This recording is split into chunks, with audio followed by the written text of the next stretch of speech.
My name is Scott Shrinka. I farm on a 450 cow dairy with my brother Terry, and I farm with my wife Tina, and with all our kids. I got 3 kids, and my brother's got 3 kids, and they all are active on the. Most of them are active on the dairy.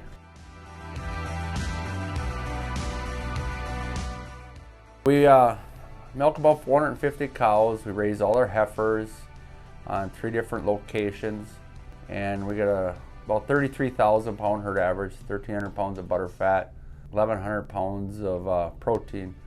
Our BAA is not quite 108, and about half our herd is very good and excellent out of the 478 that we classified. We feed a total mixed ration, all one group TMR, 3 dry cow group. We got a far off dry cow group. We got a, we call mid dry cow group, and then we got a pre-fresh dry group. Then we got a post-fresh group. The dry cow group is all ryegrass, corn silage, and mineral, and a little basic protein. We try to get about 1,400 microbial units of protein to the dry cow to steam up. Then we just add a pack to it with ionic salts and some water to get everything to stick together. We've been doing that for several years. It works out really well. What we're strive for is no retained placentas, very minimal milk fevers, no kinktosis, and we strive that for weeks on time sometimes. Very seldom we have any health issues. If we get a cow that drops below 40, 50 pounds of milk, we'll dry her up early, save her liver and kidneys. We look at a body score. If the body score is over 4.5, we want to dry her up, save her for the next lactation. So then we put those cows on a dry cow pasture where it's about 80 acres long, 17 acres in total. They got to walk a long distance to get the grass, so they actually maintain or take a little weight off, and then they come back into the dry cow group at about 50 days. And then they stay on that dry cow diet and they go through the cycle.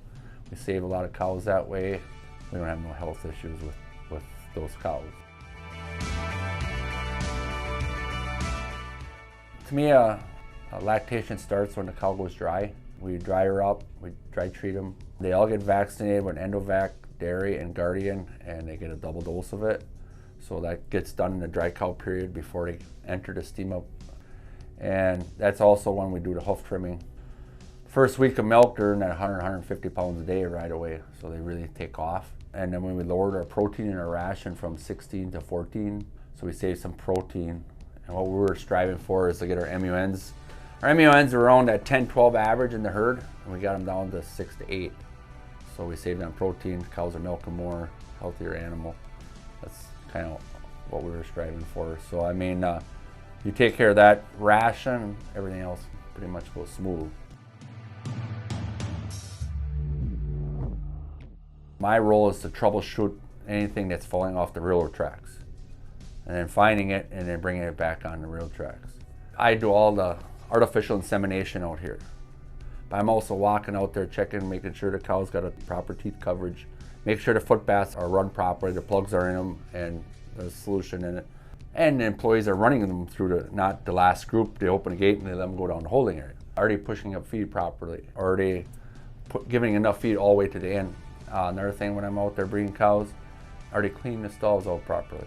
And then at night milkers, I pop in here at night once in a while just to check, are you grooming the stalls? So we keep a SMAG cell under 100,000 all year, very little treat cows. That all drives into what you're doing out there, following the procedures that we put in place so we don't have milk contamination. How I watch them for treatment, because all our treated cows are milked among the milk cows. Their protocols is they're color coded for each quarter, and fresh cows different color, treated cows different color. It's all marked down in the parlor. A lot of just more or less managing, make sure they're doing, because there is employee drift where they go off and they ain't doing their work. Starting with the dry cow. That's like I said before, you start with the dry cow to steam up. You got to get that right so that cow gets off to a good start. I think every dairy is a little bit different. A freestall setup is you're contending with more germs versus a tie stall barn. You got to kind of look at what you need to vaccinate for. get that all into the dry cow, so when that calf is dropped in the ground, it helps that calf out. My thing is, I'd rather be preventive or proactive than fixing or treating. So we're very proactive and preventive, and I think you have to be that way to be productive and profitable.